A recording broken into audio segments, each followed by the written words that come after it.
வணக்கம். ஜிஎஸ்டிஆர் 9 மற்றும் 9C இந்த வார்த்தைகளை கேட்டாலே பலருக்கும் ஒரு சின்ன டென்ஷன் வரும் இல்லையா? ஆமா. வருஷம் முழுக்க சரியா கணக்கு பார்த்தாலும் இந்த வருடாந்திர ரிட்டர்ன் ஃபைல் பண்ணும்போது எங்கேயாவது தப்பு பண்ணிடுவோமோ, நோட்டீஸ் வந்துருமோன்னு ஒரு பயம் இருக்கும். கரெக்ட். உங்ககிட்ட இருந்து வந்த கேள்விகளையும் அதுக்கான அதிகாரப்பூர்வ FAQ ஆவணத்தையும் வச்சு இந்த பயத்தை போக்கி ரொம்ப நம்பிக்கையோட இந்த வேலையை முடிக்கிறது எப்படின்னு தான் இன்னைக்கு நாம ஆழமா பார்க்க போறோம். கரெக்ட். இது வெறும் ஃபார்ம் ஃபில் பண்ற விஷயம் இல்ல. இது ஒரு வருஷத்தோட மொத்த பிசினஸ் நடவடிக்கைகளையும் சரியா கணக்கு காட்டுற ஒரு முக்கியமான படி. ம், குறிப்பா இன்புட் டாக்ஸ் கிரெடிட், அதாவது ஐடிசில நிறைய பேருக்கு குழப்பம் இருக்கு. ஒரு ஐடிசிய கிளைம் பண்ணி அப்புறம் ரிவர்ஸ் பண்ணி ஆமா. மறுபடியும் கிளைம் பண்ணா அதை எப்படி கணக்குல காட்டணுங்கிற மாதிரியான சிக்கலான விஷயங்களை நாம தெளிவா அலச போறோம். சூப்பர். அப்போ இந்த வருஷ ஜிஎஸ்டிஆர் 9C ஃபைலிங்க ஒரு சவாலா பார்க்காம ஒரு தெளிவான புரிதலோட எப்படி அணுகிறதுன்னு ஆரம்பிக்கலாம். முதல் கேள்வி ரொம்ப அடிப்படையான கேள்வி. சரி. இந்த ஃபார்ம் எப்போ எப்படி நமக்கு கிடைக்கும்? அது பாட்டுக்கு சிஸ்டம்ல வந்துருமா இல்ல நாம ஏதாவது செய்யணுமா? இதுதான் முதல் படி. 2024-25 நிதியாண்டுக்கான உங்களோட எல்லா ஜிஎஸ்டிஆர் 1 மற்றும் ஜிஎஸ்டிஆர் 3B ரிட்டர்ன்ஸையும் நீங்க முழுசா தாக்கல் பண்ணி முடிச்சுக்கணும். ஓ, எல்லா மாசமும் ஃபைல் பண்ணியிருக்கணுமா? ஆமா. ஒன்னு பாக்கியிருந்தா கூட உங்களுக்கு ஜிஎஸ்டிஆர் 9 ஃபார்ம் சிஸ்டம்ல ஓபன் ஆகாது. எல்லா மாத கணக்கையும் முடிச்சாதான் வருஷ கணக்கு திறக்க முடியும்னு சிஸ்டம் சொல்லுது. ஓகே, இது ஒரு செக்லிஸ்ட்ல முதல் பாயிண்ட். எல்லா மாதாந்திர ரிட்டர்ன்ஸும் ஃபைல் பண்ணியாச்சு. இப்போ ஜிஎஸ்டிஆர் 9 ஃபார்ம் ஓபன் ஆயிடுச்சு. அதுல பாதி விஷயங்கள் ஆட்டோமேட்டிக்கா ஃபில் ஆகி வந்திருக்கும். அதுல முக்கியமா எல்லாரும் பார்க்கறது டேபிள் 8. ஆமா. இந்த டேபிள் 8Aல இருக்கிற நம்பர்ஸ் எங்கிருந்து வருது? அது எப்படி வேலை செய்யுது? இது ரொம்ப முக்கியமான இடம். டேபிள் 8Aங்கிறது உங்க ஜிஎஸ்டிஆர் 2Bயோட ஒரு வருடாந்திர தொகுப்பு மாதிரி. 2Bயோட தொகுப்பா? ஆமா. அதாவது 2024-25 நிதியாண்டுல உங்க சப்ளையர்ஸ் அப்லோட் பண்ண இன்வாய்ஸ்கள் மூலமா உங்களுக்கு கிடைச்ச மொத்த ஐடிசியோட ஆட்டோமேட்டிக் கணக்கு தான் இது. ஆனா இதுல ஒரு சின்ன ட்விஸ்ட் இருக்கு. என்ன ட்விஸ்ட்? சிஸ்டம் கொஞ்சம் ஸ்மார்ட்டா வேலை பார்க்கும். 2024-25 வருஷத்துக்கான இன்வாய்ஸ உங்க சப்ளையர் அடுத்த வருஷம், அதாவது 2025-26ல. ஓ, அடுத்த வருஷமா? ஆமா. ஏப்ரல்ல இருந்து அக்டோபர் வரைக்கும் எப்போ அப்லோட் பண்ணாலும் சிஸ்டம் அதை சரியா இந்த வருஷத்தோட கணக்குல கொண்டு வந்து சேர்த்துரும். அப்போ சப்ளையர் லேட்டா ஃபைல் பண்ணாலும் அது சரியான வருஷத்துக்கு போய் சேர்ந்துடும். இது நல்லது தானே? ஆமா. அதே மாதிரி முந்தின வருஷத்தோட, அதாவது 2023-24 இன்வாய்ஸ யாராவது இந்த வருஷம் உங்க 2Bல காட்டியிருந்தா சிஸ்டம் அதை இந்த வருஷத்துக்கான 8Aல இருந்து ஆட்டோமேட்டிக்கா கழிச்சிடும். சுருக்கமா சொன்னா எந்த வருஷத்துக்கான கிரெடிட்டோ அந்த வருஷத்தோட கணக்குல மட்டும்தான் இருக்கணும்னு சிஸ்டம் உறுதி பண்ணிக்குது. இங்கதான் ஒரு சுவாரஸ்யமான குழப்பம் வருது. நிறைய பேர் டேபிள் 8Aவை ஆன்லைன்ல பார்க்கறதுக்கும் அதை ஒரு எக்ஸல் ஃபைல டவுன்லோட் பண்ணி பார்க்கறதுக்கும் நடுவுல வித்தியாசம் இருக்குன்னு சொல்றாங்க. ஆமா, இது நிறைய பேர் கேக்குறாங்க. அது எப்படி சாத்தியம்? ஒரே டேட்டா தானே ரெண்டு இடத்துலயும் இருக்கணும். சிஸ்டம் ஏன் ஒரே டேட்டாவோட 2 வருஷம் உருவாக்குது? நல்ல கேள்வி. இதுக்கு காரணம் ஆன்லைன் டேபிள் 8A எப்போதுமே லைவா லேட்டஸ்ட் அப்டேட்டோட இருக்கும். ஓ, ஆமா. ஆனா எக்ஸலுங்கிறது நீங்க டவுன்லோட் பண்ணினா அந்த நொடி வரைக்கும் இருந்த டேட்டாவோட ஒரு ஸ்னாப்ஷாட் மட்டும்தான். இதனால சில முக்கியமான வேறுபாடுகள் வரலாம். உதாரணத்துக்கு ரிவர்ஸ் சார்ஜ் மெக்கானிசம், அதாவது RCM கீழே வர்ற உங்க அவுட்வர்ட் சப்ளை சம்பந்தப்பட்ட ஐடிசி சில சமயம் எக்ஸல்ல காட்டும், ஆனா ஆன்லைன்ல காட்டாது. ஏன்னா அது உங்க இன்புட் கிரெடிட் இல்ல. ஓகே. இன்னொரு முக்கியமான விஷயம், உங்க சப்ளையர் ஒரு இன்வாய்ஸோட நிதியாண்ட 2024-25ல இருந்து 2025-26க்கு மாத்திட்டார்னு வைங்க. நீங்க டவுன்லோட் பண்ண பழைய எக்ஸல் அது இருக்கும், ஆனா ஆன்லைன் டேபிள் 8Aல இருந்து சிஸ்டம் அதை உடனே நீக்கிடும். ஓ, அப்போ சப்ளையர் பண்ற சின்ன மாற்றங்கள் கூட ஆன்லைன்ல உடனுக்குடன் அப்டேட் ஆயிடும். இது தெரியாம எக்ஸலை மட்டும் வச்சு கணக்கு பார்த்தா தப்பாக வாய்ப்பு இருக்கு. கண்டிப்பா. இன்னொரு உதாரணம் சொல்றேன். உங்க சப்ளையர் பிளேஸ் ஆஃப் சப்ளைய மாத்திட்டாருன்னு வைங்க, அதனால அந்த ஐடிசி உங்களுக்கு கிடைக்காம போகலாம். சரி. அப்படி ஒரு நிலைமையில ஆன்லைன் டேபிள் 8Aல இருந்து அந்த இன்வாய்ஸ் நீக்கப்படும். ஆனா உங்க பழைய எக்ஸல் டவுன்லோட்ல அது இன்னும் இருக்கலாம்.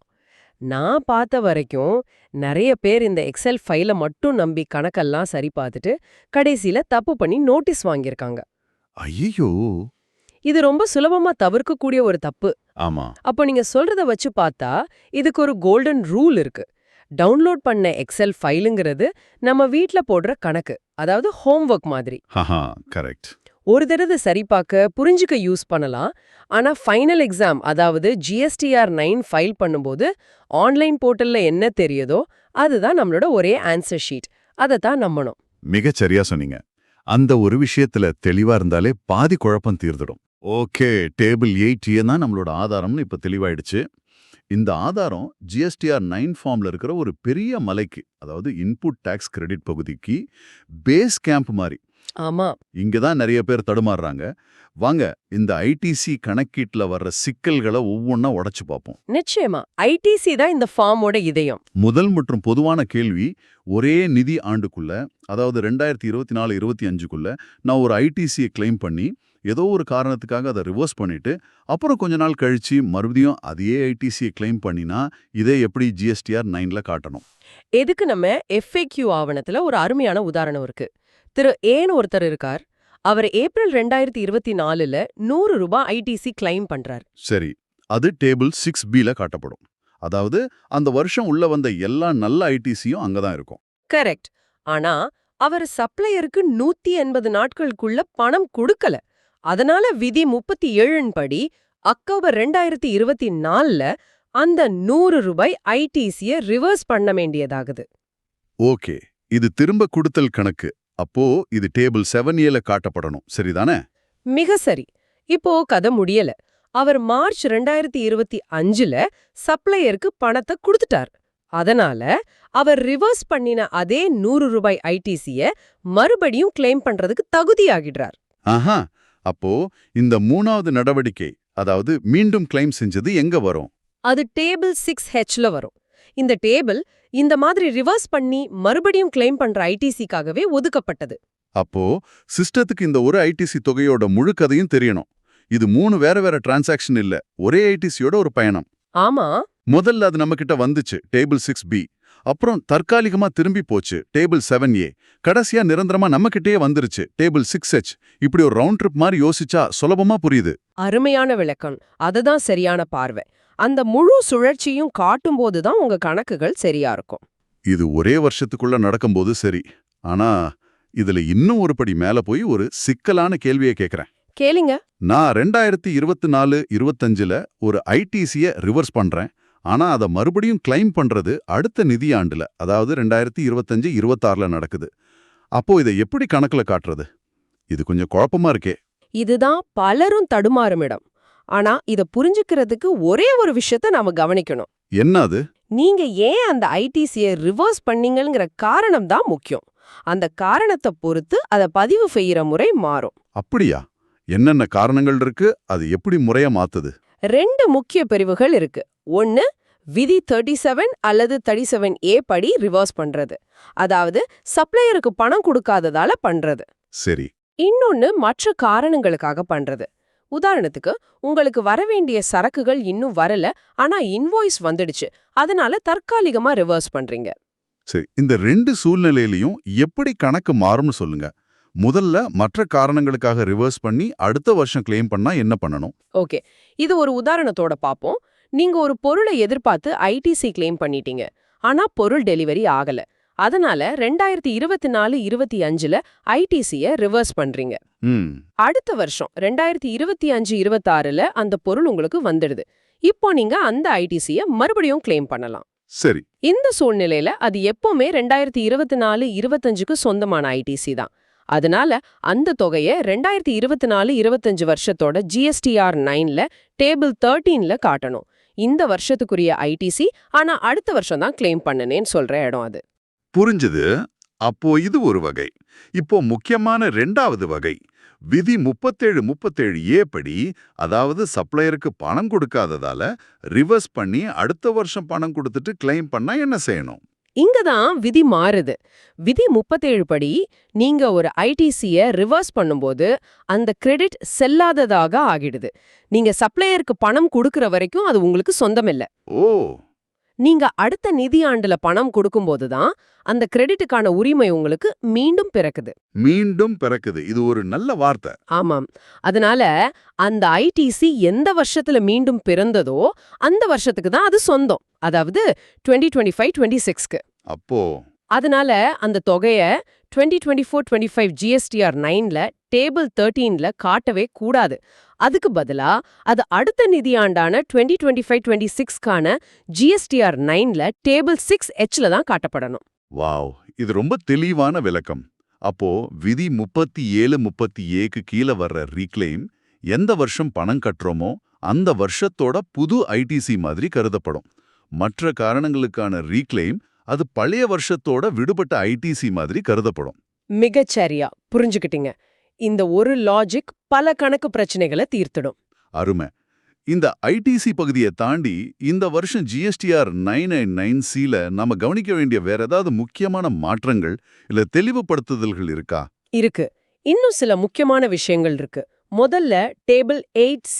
Table 8C. இந்த டேபிள் எதுக்குன்னா 2024-25ல நீங்க கிளைம் பண்ண மறந்த ஒரு ஐடிசிய அடுத்த வருஷம் முறையா கிளைம் பண்ணும்போது அதை இங்க காட்டணும். இதுல கவனிக்க வேண்டிய முக்கியமான வார்த்தை முதல் முறையா.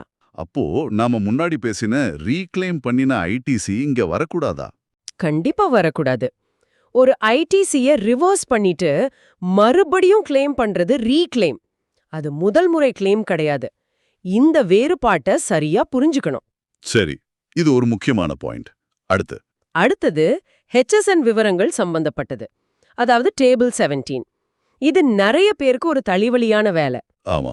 இத சுலபமாக்குறதுக்காக இந்த வருஷம் ஒரு புது வசதி கொண்டு வந்திருக்காங்க.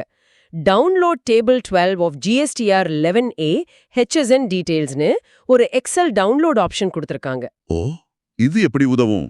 நீங்க உங்க மாதாந்திர GSTR 1 ரிட்டர்ன்ல கொடுத்த எல்லா HSN விவரங்களையும் சிஸ்டம் ஒன்னா தொகுத்து GSTR 9 டேபிள் 17க்கு ஏத்த மாதிரி ஒரு ஃபார்மேட்ல கொடுத்துடும். அட, இது ஒரு பெரிய டைம் சேவராச்சு.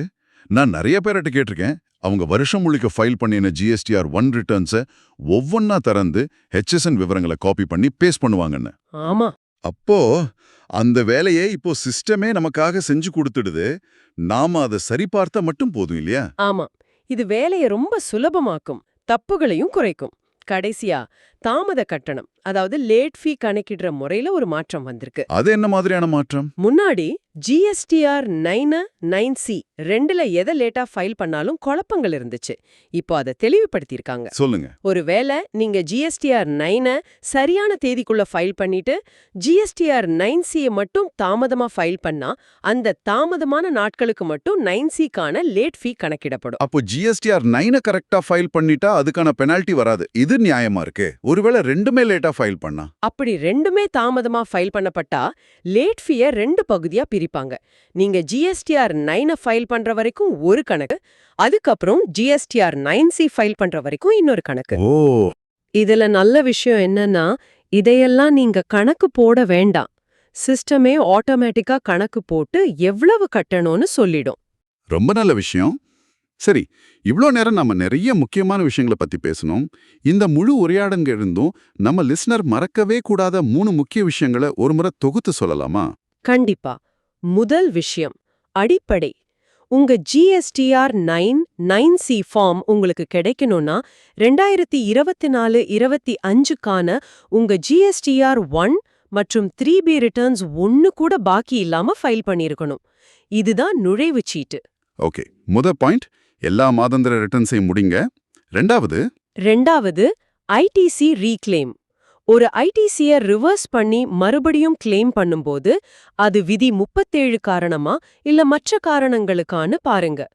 இந்த ஒரு வேறுபாடு தான் அந்த தொகையை எந்த டேபிள்ல காட்டணும்னு தீர்மானிக்கும். சரி, மூணாவது மற்றும் கடைசி முக்கிய அம்சம். மூணாவது டேபிள் 8A.